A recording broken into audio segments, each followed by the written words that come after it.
Možná nie si lenivý, možná si v neustálom strese. Problém väčšina ľudí v tejto dobe sú neustále uponáhlaní, práca, koníčky, deti, neustále sa náhajanie sa za niečím.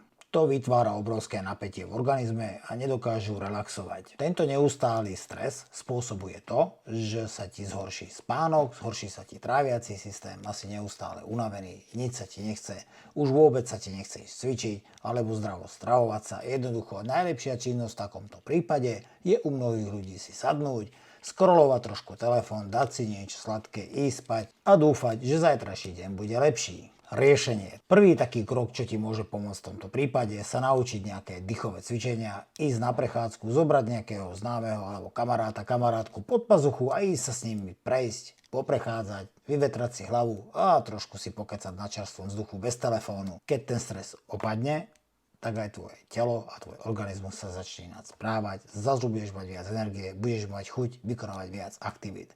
Tak myslí na seba a trošku aj relaxuj. Čau.